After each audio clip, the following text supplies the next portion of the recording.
fate.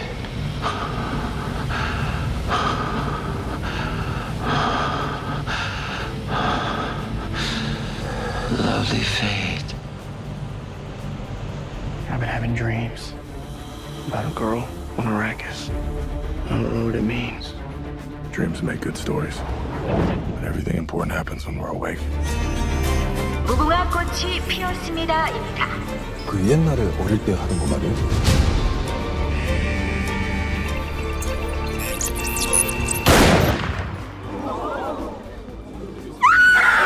So I think Squid Game is... I don't think it's overtly political. Apparently, you were telling me, Gary, that there's like a political message in Squid Game. Yeah, the writer, at least that's what he said. My takeaway from it was communism bad. This Organized Chaos podcast is brought to you by JEMS Art Studio. JEMS Art Studio is an online store that allows access to prints that you can use for most anything, obviously as just a picture, or as a wallpaper, or as a bookmark, or anything you can think of. You can find JEMS Art Studio at etsy.com/shop/JEMS Art Studio. This podcast is also brought to you by listeners like you. Thank you.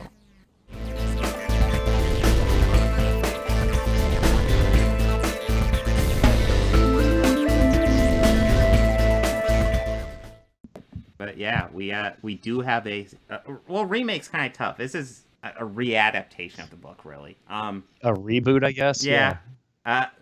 Actually, it's kind of amazing we're talking about it now because just a couple hours ago, they officially got greenlit to do part 2.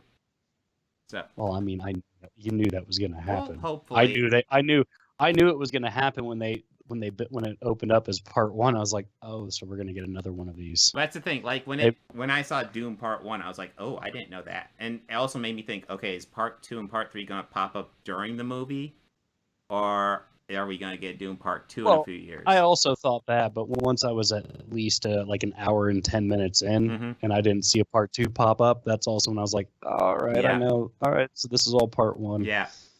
And oh, sorry, go okay, ahead. I was just going to say, strangely enough, I feel like this movie probably... Well, it definitely probably only 15 minutes more into the setup of the Atreides planet on what is the planet's name? Arrakis. Probably only about 15 minutes more on that stuff than the original movie did before the Harkonnen attack, essentially. I honestly thought the first time they were talking about it, they were saying Abraxas, as in Abraxas, Guardian of the Universe with Jesse Ventura. Well, yeah, of course, that's exactly what's a reference I was serious. I was seriously hoping, oh shit, the body, yes. Oh, it's like we don't get to talk about that movie. No. Wait, we have covered that one. No, I don't think so. Abraxas, Guardian of the Universe. Is that a upcoming Great Trash segment? Okay. Yes, it is. Okay, that actually does sound awesome. I've never heard of it, but it sounds awesome. It stars Jesse the Body Ventura, and I can't think of the actor's name, but are you familiar with Mallrats? Yeah. You know the guy who has 3 kills, LaFour? Oh, sure. The cop? Okay, yeah. Yeah, the mall cop with 3 kills. And Jesse Ventura, yes. Yeah, I even heard he's got 3 kills. Mall cop? Well, I mean, a lot of those mall cops are cops who are either on disciplinary action or, they're not allowed to carry a gun anymore. That's not terrifying at all. Or volunteer. Okay, well, volunteer is fine, but the other ones are a little scary. Those ones, the volunteer ones are great. But the fact that they're there is a disciplinary action. So you're set to babysit the public when you can't control the public. Oh, that's all hearsay, though. That's my speculation. But we have Dune too. Off topic. Yes. It happens. That's part of what we do. Yeah. This is. It wouldn't be organized chaos. No, it has to have a little bit of chaos to organize. But yeah, this one I felt it was way more clear to convey the narrative in this. I didn't feel like I was out of the loop in this one. Unfortunately, I kind of got the gist that it was that they were pretty much just retelling the story. I actually had to leave in the middle of viewing this, but I didn't finish it. But I kind of saw where it was going. Yeah. And figured it out. I had a family emergency I had to take care of. Well, it's definitely worth finishing. But yeah. Well, I think I only had like 10 minutes left, and it was right after the big final confrontation. So it was just like, I know what happened. I have a feel of where this is going. But yeah, this, I felt like it conveyed the story a lot more clear. Some of it's like how I had mentioned earlier, the the attempted assassination scene. All of that told way more clear, and Oscar Isaac's like anger at that situation. Wow, that was told way much better. Because I did watch the original. I did watch 84, and then I watched the remake or the reboot right after. So it was almost like 6 solid hours of Dune. I'll get a bit intense. Yeah. So also, I really wasn't upset about missing that latter half of it. I'm going to be very transparent about one thing that. I'll definitely say is the 1984 one's 2 hours and 15 minutes, and this one's 2 hours and 35 minutes. This one feels way faster. Not even close. Yeah, it did, and by the point they were on the planet already, I even like paused it to see where I was, and I was like, "Holy crap, that much time has gone by!" No, it has not felt like it at all. It flows a lot felt better. Like maybe 30 minutes, yeah. And I don't know, I kind of just felt like the first one is, like I said, how you need to be in the loop with it. I didn't feel like I was being talked down to by the movie like I did with the first one. Well, yeah, the first one does feel like, man, you will get more out of it if you know this story. But yeah, this one doesn't have But that we're going to go along with it. No time to explain. This one, oh yeah, we got time to catch you up if you don't got this. Well, it's those sandworms. Well, what are the sandworms? Oh, the sandworms are this. And like the whole time, like whenever they would do things like that, it's like, oh, cool. You see, this is all I wanted. All it would have taken was 2 minutes of screen time for you to explain. Yeah, exactly. But visually, this one was also breathtaking. Are you familiar with Denis Villeneuve's other stuff?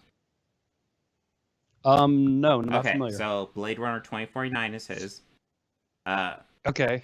He also did The Prisoner, Arrival, the Amy Adams one, not the Charlie Sheen one. But the Charlie Sheen one is the only one that should exist. You're not wrong there. You're not wrong.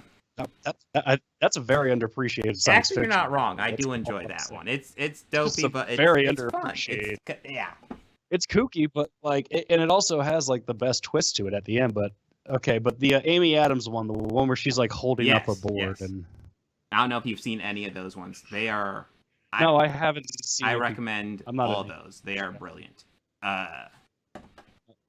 Okay, I've heard a lot about The Arrival. It is something that looks good enough that I would watch it. Again, as I've stated in the past on this show, if I'm not an actor, it'll be a little bit harder for me to actually commit and watch it. I think Amy Adams is insufferable. She's a crap Lois Lane. I think she is a crap Lois Lane. She is a crap Lois Lane. I very much disagree. I wish I could argue harder, but like I said, she's written so poorly in that. It's like she's got nothing to do. Oh no, the character is written terribly. No, yeah, Lois is terrible in those movies. She has nothing to do in those movies. She's just there. All right. All right. We were talking about Denis Villeneuve. You could really tell his visual styling from here really carried over from Blade Runner 2049 in particular. Something my Blade daughter Runner is kind of an interesting contrast. Like the setting is just so dark, and like there's a lot of light, like actual illuminated light. And I'm also just using the original as a comparison, but he had enough of a world already built, but visually, of what I remember of the newer Blade Runner, it's been a while since I've seen it, but it definitely had that stylization to it, like his style. I recognize that very much. And when you said it was the same guy, it's like, oh, of course. Yeah. Well, it's like it's not just it's the style very much so, but it's also like the tone and like the flow. Even I feel like it flows in a lot of similar ways. Kind of both having just kind of like the hero story essentially. Of course, Blade Runner subverts that spectacularly, which is not what we're going to get with Dune, obviously, but it's a very similar type of story. From just the raw bare bones, obviously. The setting's completely different. Oh yeah, absolutely. It works really well. Like, I'm even tempted to go out right now and say he's my favorite currently working director.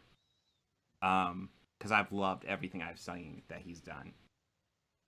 One of the things my daughter kept on saying while watching this was, if this was on mute, I would still be enjoying the shit out of this.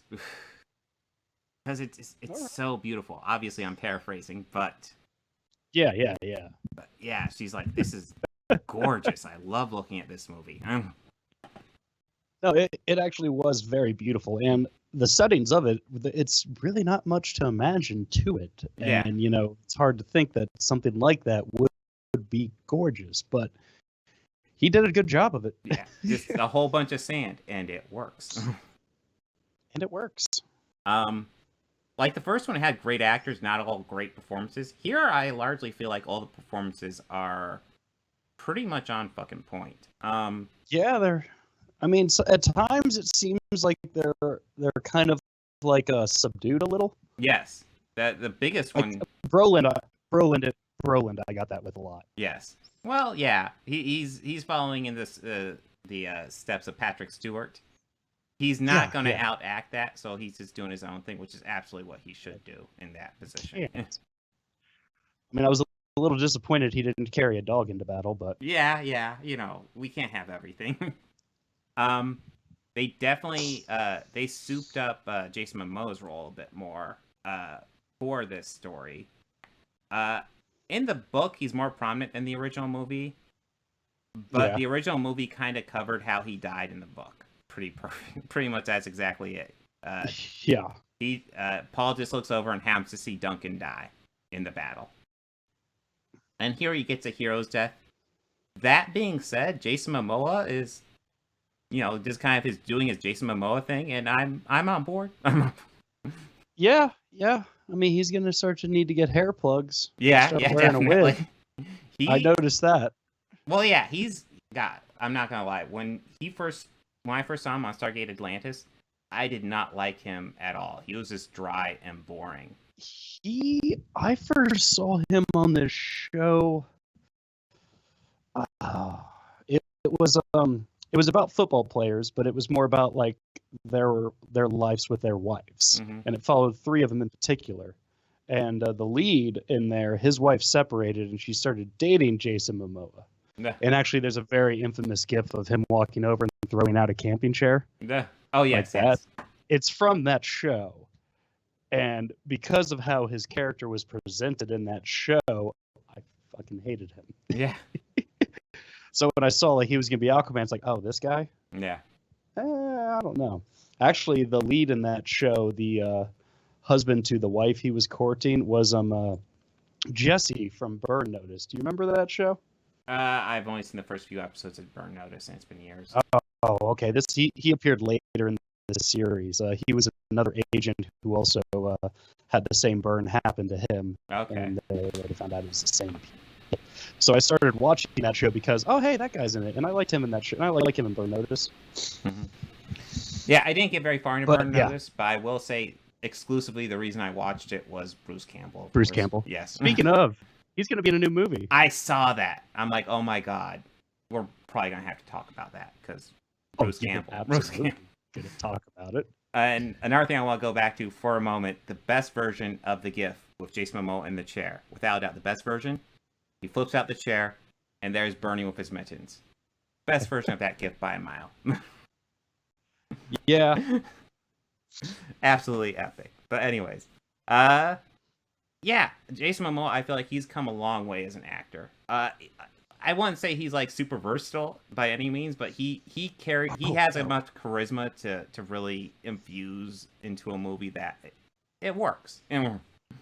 Well, you see, he really got his big. I'll say he got his big break with Game of Thrones. Definitely.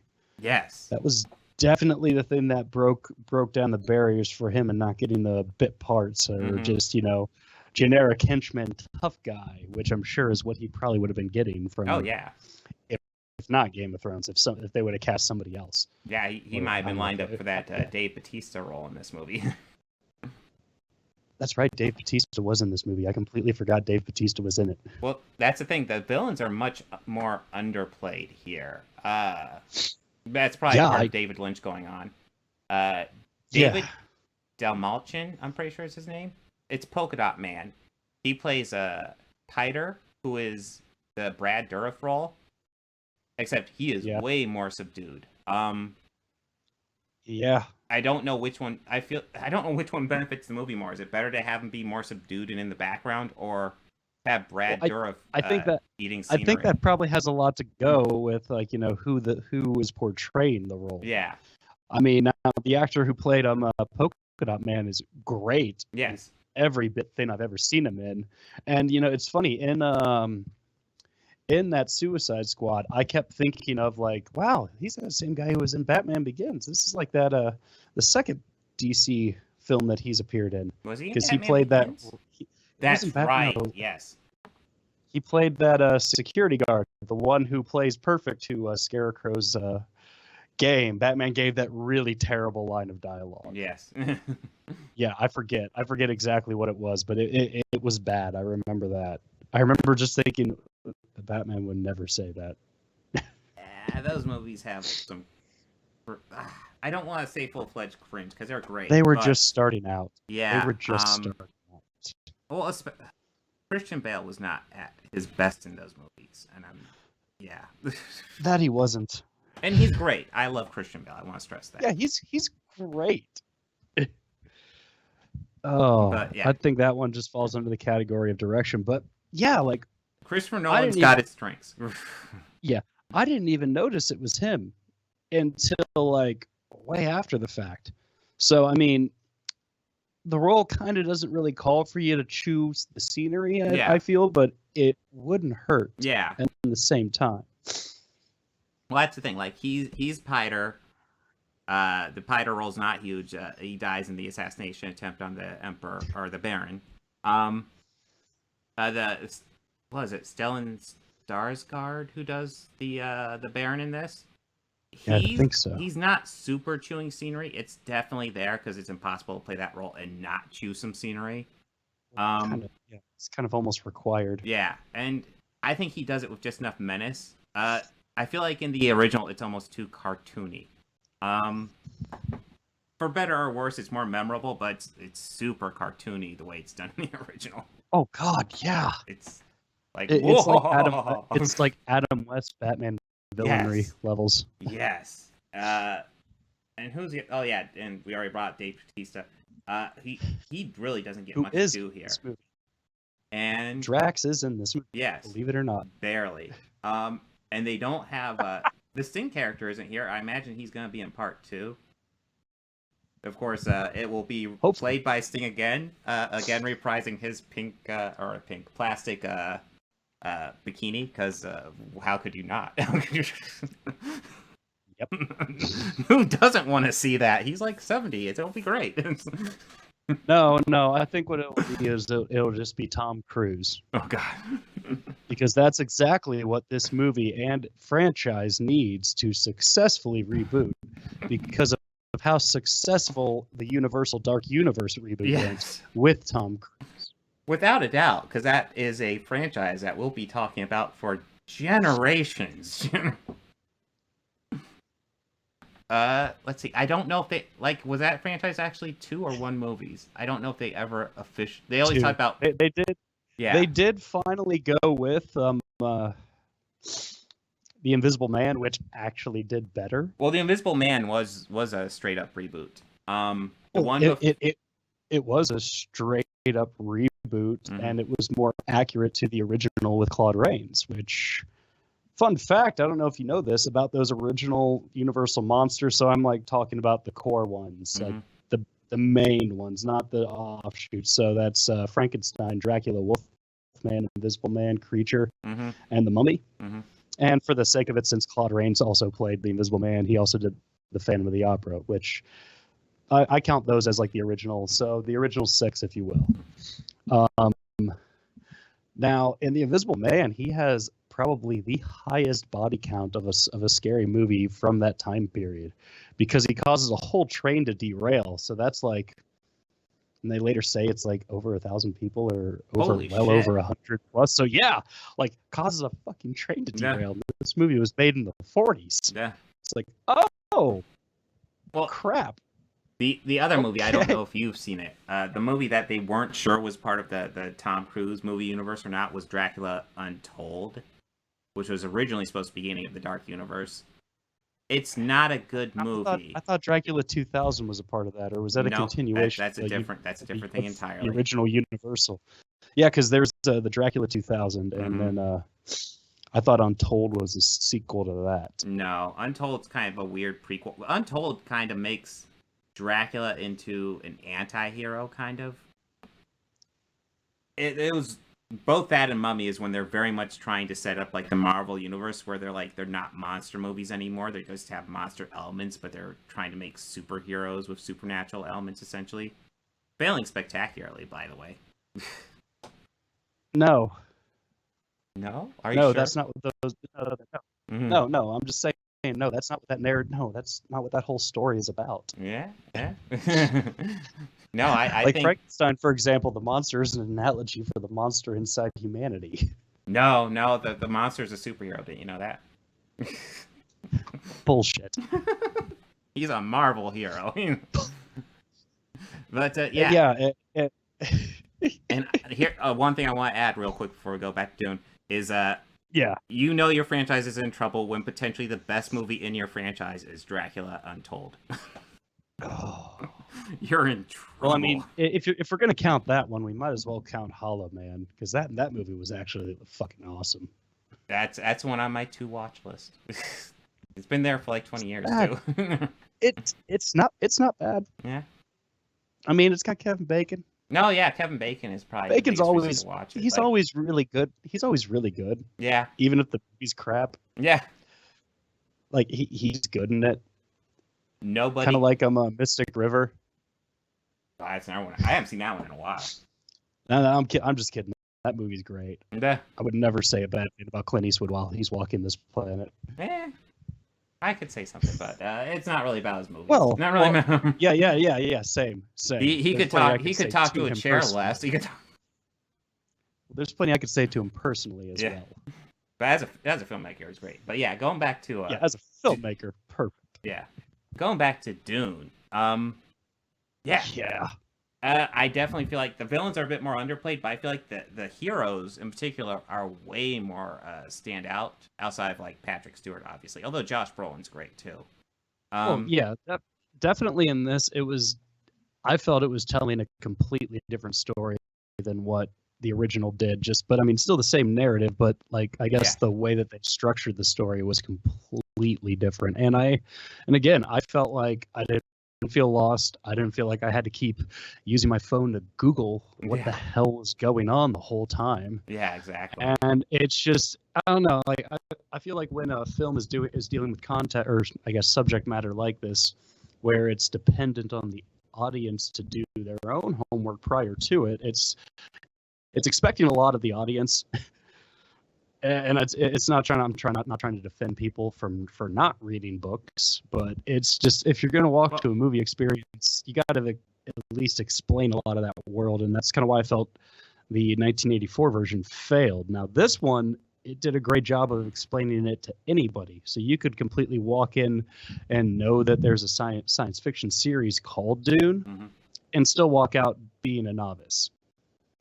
Well, yeah. It definitely brings. That's my one big takeaway from this movie. Yeah, well, I would say about that is very much, a movie needs to be its own standalone thing. The book should be something where you're like, oh, this was cool. I wonder what's missing in the book. I think I'll check out the book. Yeah. If you're watching a movie and feel like you needed to do homework before the movie, that's a failure of the movie right there. Yeah. But yes, the heroes. The actor who plays Paul, Timothée. I don't have the name in front of me. But I thought he. Why don't we just call him Loki Jr.? Loki Jr. Okay, he is much. Like, he's better, and I couldn't tell you the exact reason, because he's largely kind of like a blank slate, almost like Kyle MacLachlan, but I felt like he was a bit more. Oh God, I'm supposed to pronounce that name. Timothée Chalamet. Is that it? That might be Chalamet. Yes. Chalamet. Or maybe it's supposed to be Chalamet. Oh. Charlemagne. Anyways, he does a good job. He's a much better anchor than Kyle MacLachlan was in the first one. Oh well, yeah, but even with this one, I though with the original, I felt like a lot of the delivery of the dialogue was just very delayed, or just not delayed, but just delivered monotone, without any expression, with this cadence. But with the other ones, though they were still like emotionally subdued, they were still able to convey how they were feeling in their delivery, and for that, I felt that it told the narrative far better. Yes. But then again, maybe like the delivery was a David Lynch thing too. You know? Yeah, I know. I don't know how much was David Lynch just wanting to do something weird, or how much maybe he just didn't give a shit. I can get both vibes kind of from it. I can too. Rebecca Ferguson was the mom, and I just want to note between the Timothée Chalamet and Rebecca Ferguson, there's a 13-year age gap. And between the Lady Jessica in 1984, there's a 14-year age gap, which is just kind of like makes no sense to me. Yeah, no, they look like they're the same age. Here, they don't look like the same age at all, and no, they don't. And it's not like Rebecca Ferguson looks old. She looks great.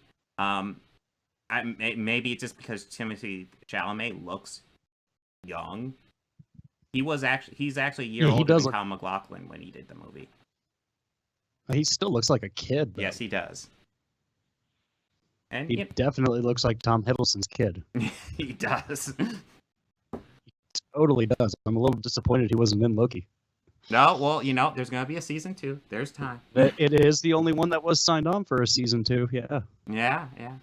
I like the actor who played Leto in the original is someone I've seen around, but I couldn't tell you his name to save my life. Yeah. But he's not very noteworthy in that movie. That being said, Oscar Isaac's a really good actor, and he does a great job here. Oh, yeah, absolutely. If he's not covered in blue paint, he does a great job, as a general rule. Yeah. Sorry, people are checking in on me. Oh, okay. Oh, my God. Oh, this former student is recording in here. But yeah, this movie past the time that I'm allowed to. This movie has a great flow. It has a great visual aesthetic. Largely, this movie is just better. I'm trying to think of an actual aspect where maybe the other one's better. I'm having trouble though.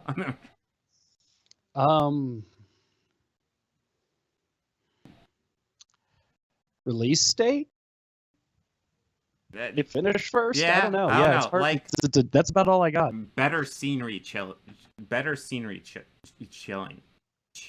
Better scenery lack of chewing. CGI. Yeah, lack of CGI. Yeah, I do want to say for its time, like that one shot where you had the sandworm eating that one thing, that looked great. Oh yeah, that was fucking awesome. Yeah.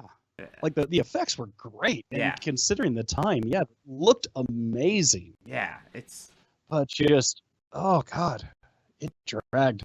It's not Star Wars flow.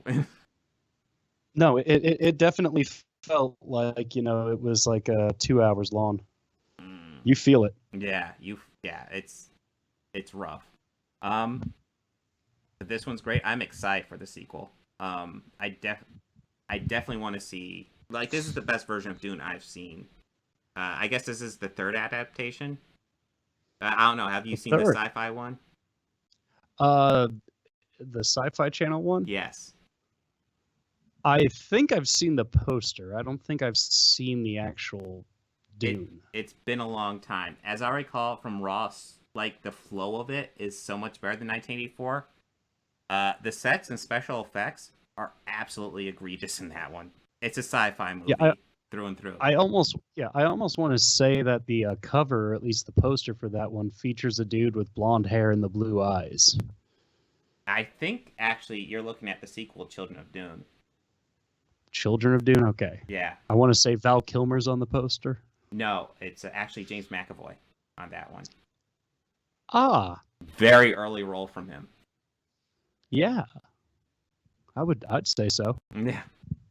I actually don't know if I've ever seen the sequel, but I've seen the cover for that, and that's very much. I think that's James McAvoy in the center of that cover. And okay. I think Susan Sarandon's also in the sequel. You know, it's actually Glacier. But yes, Dune 2021 is excellent. I